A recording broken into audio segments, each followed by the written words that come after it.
In the laws of nature, there is nothing impossible except that the state of your mind makes it so.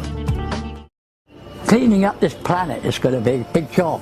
If we're going to get the climate back to what we want, a lot of work got to be done. But one thing is certain, you need energy. That's important. Basically, the design is a conventional generator. Searl tapped into zero-point energy. The only person that I know of who has ever succeeded in making a Searl effect generator is John Searl. The electron flow is accelerated to an extremely high rate, and it creates a vacuum around the device. And in that vacuum, you develop numbing cold. And numbing cold, as we know today, is a function of superconductivity. It also is a function of gravitational force. For over 60 years, John Searl has tried to give to the world a new kind of energy system, one that would free mankind from the burdens of oil and fossil fuels. From his dreams as a child in pre-World War II England came an understanding of mathematics and magnetic forces that would change his life. From a childhood game of hopscotch came a new understanding of magic squares, a mathematical principle that is 5,000 years old. He could think laterally and not be bound by conventional rules taught through conventional methods that may have an adverse effect on the human mind.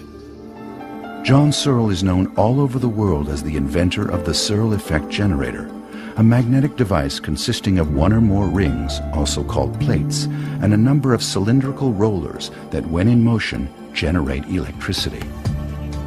The generator is a magnetic device that is totally magnetic.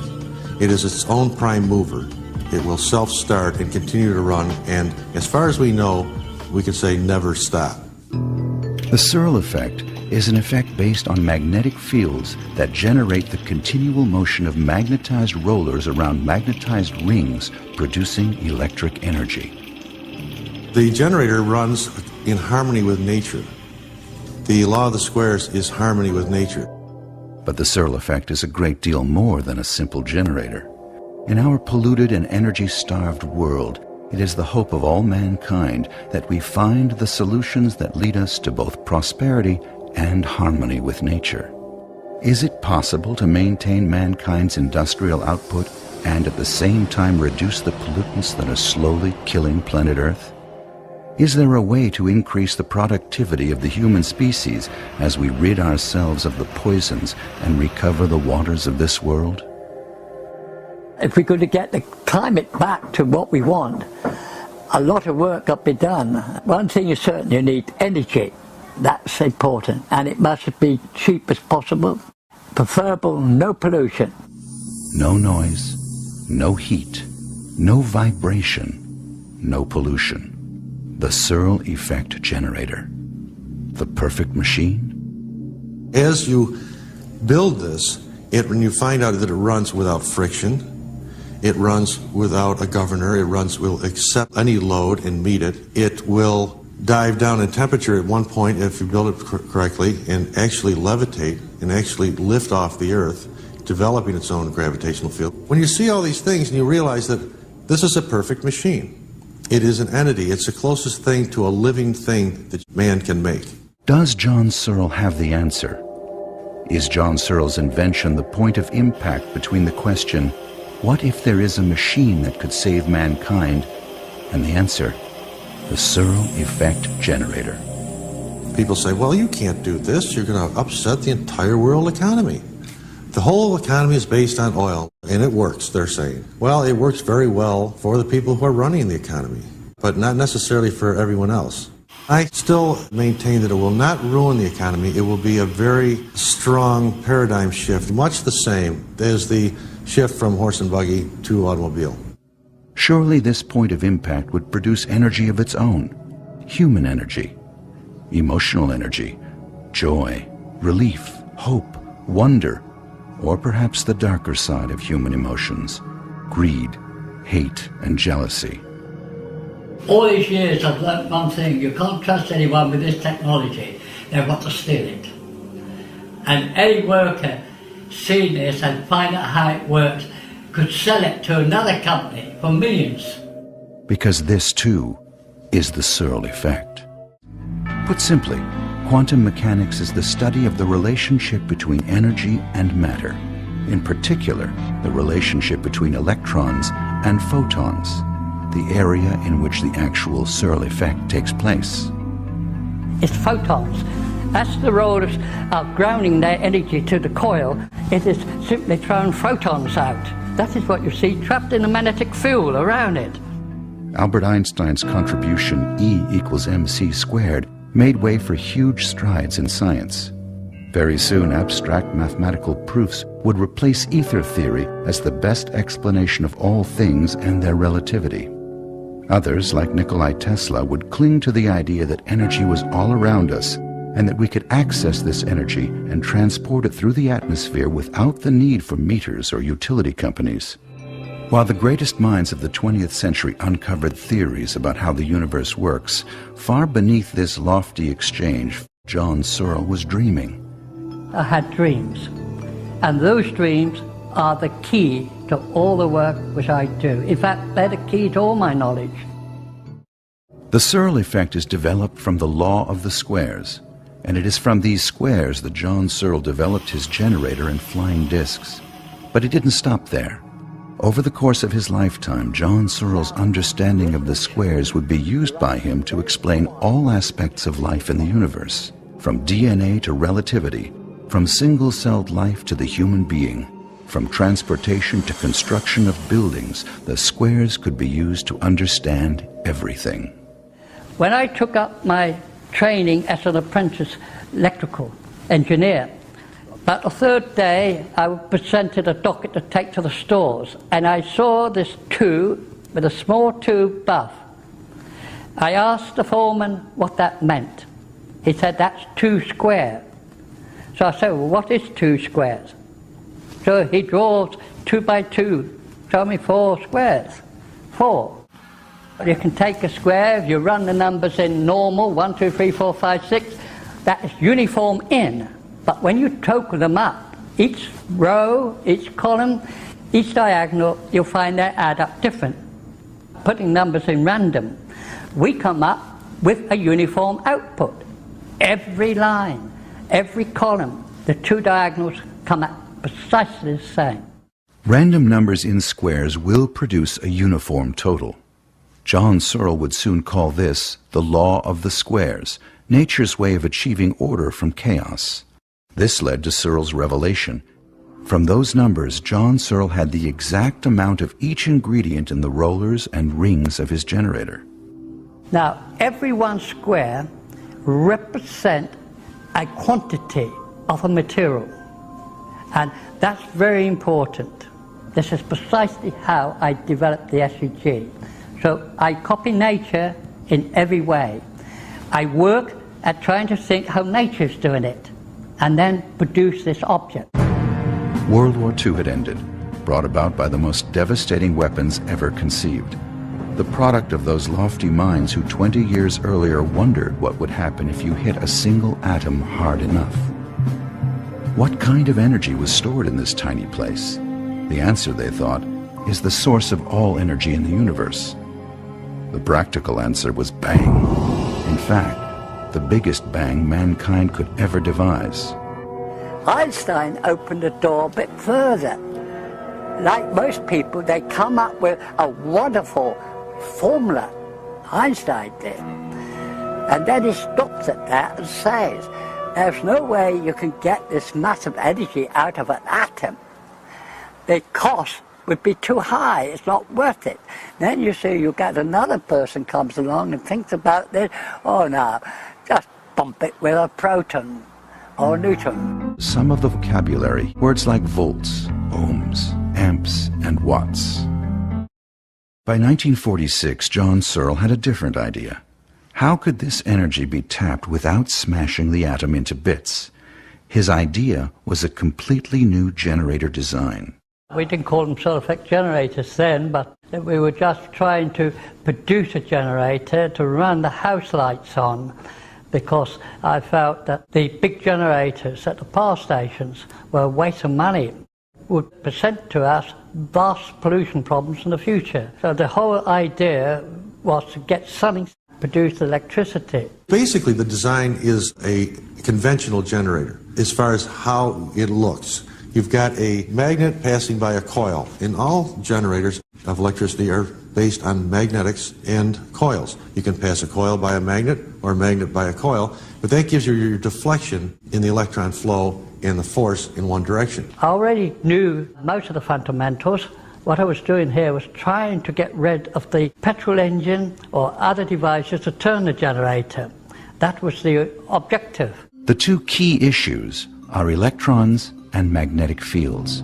John Searl understood the basic principles for generating electricity.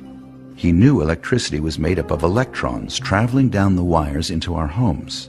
To generate, you've got to have electrons for motion, great motion.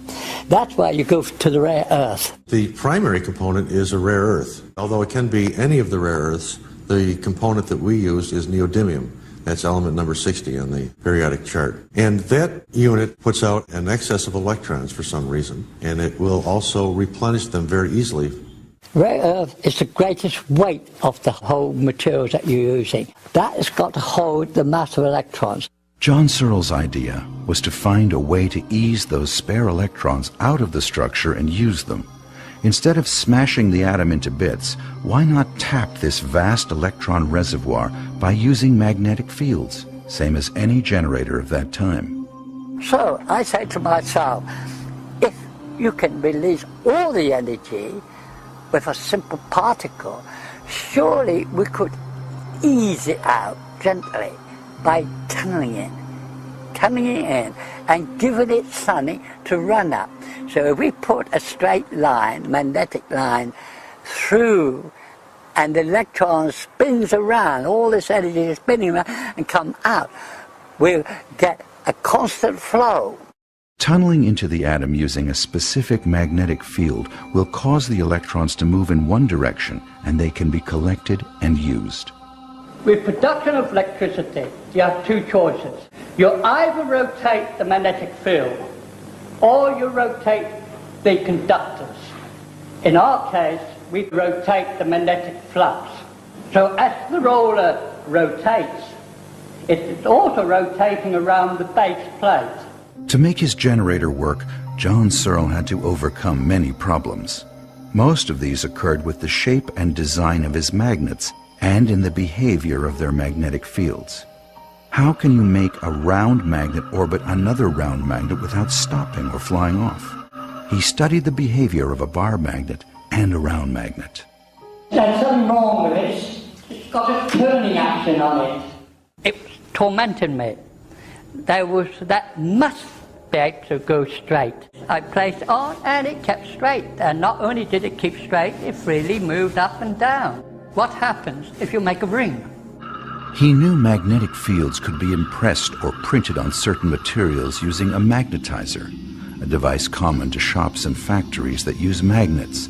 The question that baffles scientists is why, when 3 was on, they just run round and round. The picture here was there was 2 states involved here, and of course there is. The 2 states referred to the 2 magnetic fields printed at right angles to each other. Both the roller and the plate had independent magnetic fields, one vertical and the other radial from the center to the rim. Clearly, the magnetic field was completely different to the magnetic fields we knew of. For some reason, why they were different at the time, I had no idea.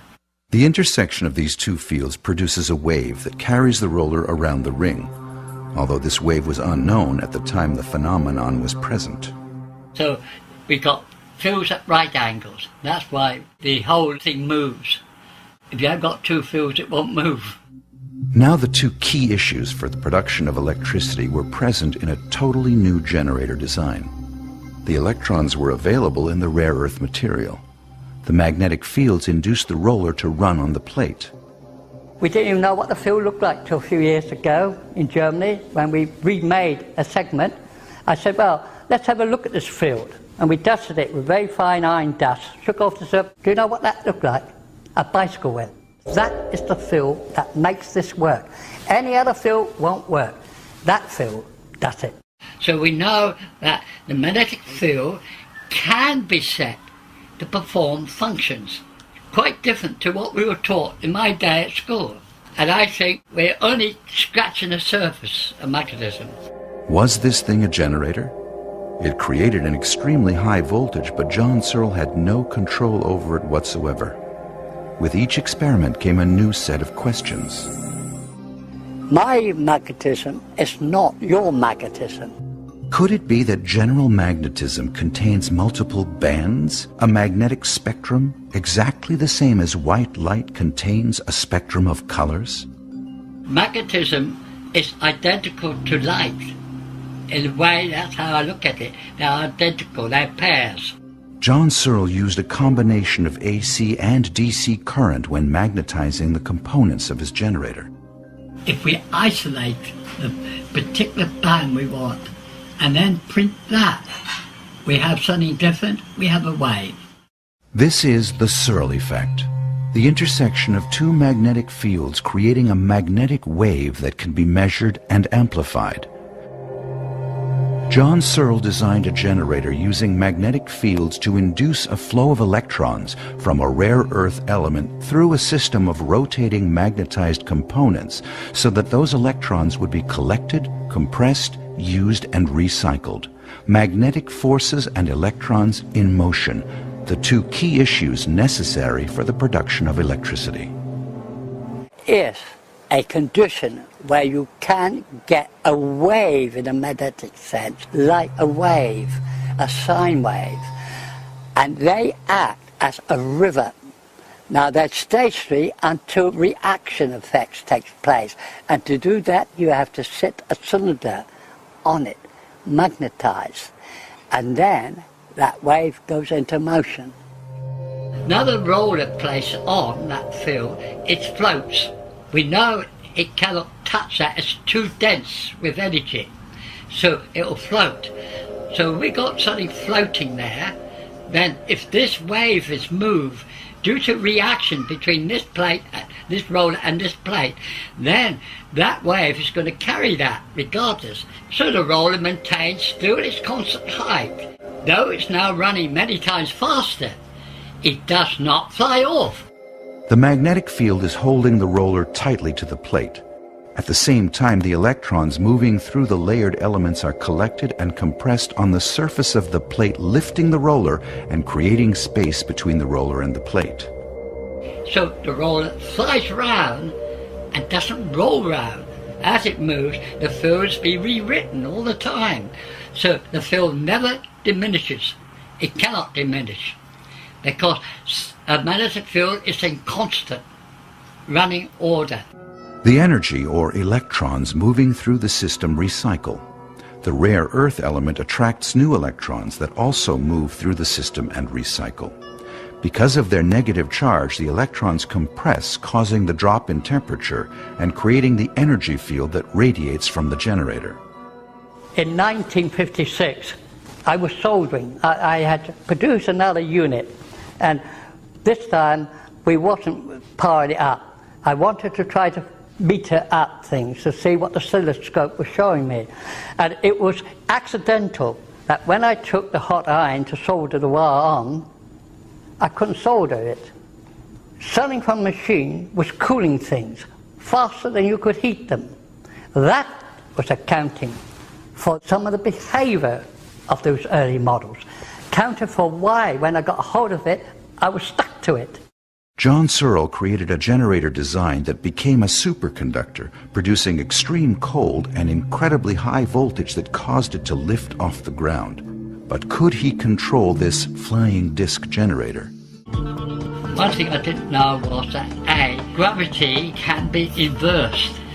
No scientists ever had come up with that idea. That clearly the magnetic field was completely different to the magnetic fields we knew of. The heavy rollers spinning as they rotate around the plates acted like a flywheel and caused a gyroscopic effect. The extremely high voltage created a dense field surrounding the generator, a device built with individually magnetized components. Incorporating these principles displayed by the device, he christened it Gyro Flywheel High Energy Density Mechanical Magnetic Device, but it would soon be known as the Levity Disc. You've got to put a load, resistance load, on the generator to speed it up. And once it starts, you get to about, on average, about 1 million volts. It begins to really build up a charge. Then this superconductivity switches in and the earth pushes it up. But it's also affecting the atmosphere above it. It is making it pull to the rim and rotate with a field. So you've got like a hurricane effort. It's sucking it up. There's a magnetic field, there's a gap, a vacuum between that and the rim, and it's the photons which is discharged, trapped by the magnetic field, which gives it the glow. Basically, the Searl effect was meant to turn the ether, which is all around us, which contains energy, and tap into this energy, which has euphemistically now been known as zero-point energy. And various other people who followed Searl's footsteps have also potted around, and they've tapped into it by mistake. I can understand why people would have difficulty in understanding it, because it does take a great deal of effort to make sense of it technically. Fernando Morris, an electrical engineer and computer specialist, is responsible for the most credible attempt to rebuild the Searl effect generator. We have something here that needs to be investigated, and really that's my role. I am a technical investigator of the SEG. In his home laboratory workshop near San Diego, California, Morris is following the footsteps of John Searl. Personally guided by Searl himself, he is rebuilding the generator precisely as Searl did long ago. Morris developed the unit that reveals a magnetic sine wave in the Searl generator. That's how I started off, is to try to build a magnetizer for it. And if I could develop this sine wave, which I'd never heard of before, I think we're onto something, and we could build upon that. Now that is proven, repeatable, and I've got the unit to do that. It's a process of magnetizing the rollers and the plate, and when you develop sine waves on it, what you in effect you're developing a motor, and that's essential if it's going to be a viable device. That's exactly what I've been saying since 1946. There is a waveform in the magnetic domain on that metal. And the scientists say impossible. After years of studying Searl's books, trying to decipher their meaning, and endless question and answer sessions with the man himself, what does he know that assures him Searl is right? I'm going to release a piece of information here that I've shared before, and that is the law of squares. That's one of those question marks right now, is how does that come about? It took me a while to understand it, but what it is, it represents time, space, and energy. And what it says, it's in a random state. That's not useful energy. But what John has done is he has transposed that matrix so that the output is uniform. And within nature, uniformity means resonance. So if you can resonate that random energy, you got yourself an electric current, because electrons are the only things that are free to move on metal.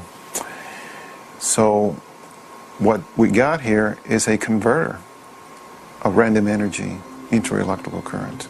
And that's the brilliance behind the machine here, is not only was John able to decipher his matrix, but he was able to make it into a workable device, and that's the SEG. Morris's mock-up of the SEG needs an outside power source, just like Searl's original back in 1946. This unit does not contain the rare earth material and will not display the Searl effect. It was built to demonstrate Searl's contention that spinning magnets give off an electric charge as measured by the flashing LEDs. What will be the reaction if and when the Searl generator functions as the inventor assures it will? I think the public will demand to know, why has this technology been ignored? Why have the experts failed to recognize it?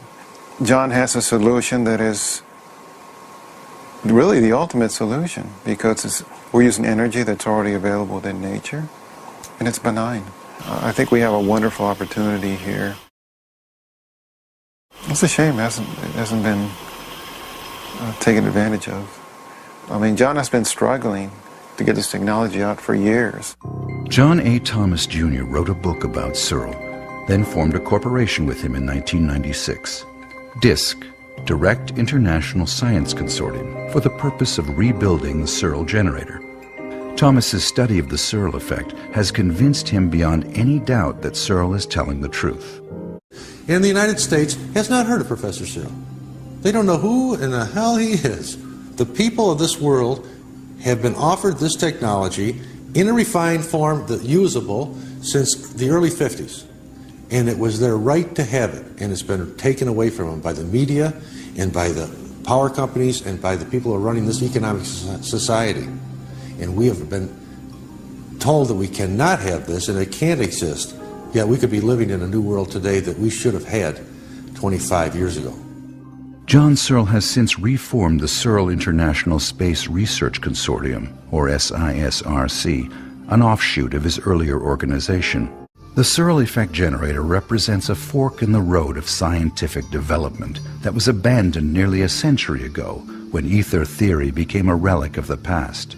The trouble is, we're confronted by a brick wall called the expert scientific world. If they haven't done it or cannot do it, it's impossible to do. All these years, 1964, we were at a peak, we were demonstrating, and still the scientists say it's impossible to do. Really? Well, we're going to show you. They're wrong. And they have held up this technology since 1946 to today. Perhaps it's easier to believe that Searl's technology does not exist. The Searl effect generator at first look seems to violate known physical laws. Energy must come from somewhere. John says he found it in the rare earth material. Could it be that simple? Searl speaks his own language, a combination of known physics and terms he created to describe his invention. Numbers in squares told Searl that nature has a way of creating order out of chaos. Does the Searl effect generator convert random energy into usable electricity? When his generator is overloaded, it affects gravity and flies. John says he gave it a body and let it fly. What is the truth? German philosopher Arthur Schopenhauer was once quoted as saying, "All truth passes through 3 stages. First, it is ridiculed. Second, it is violently opposed. Third, it is accepted as being self-evident." Could it be that John Searl's technology is passing through Schopenhauer's 3 phases of truth? The movement toward alternative energy sources is worldwide and essential. The promise of a working Searl effect generator represents a paradigm shift and a renewed hope for all life on Earth.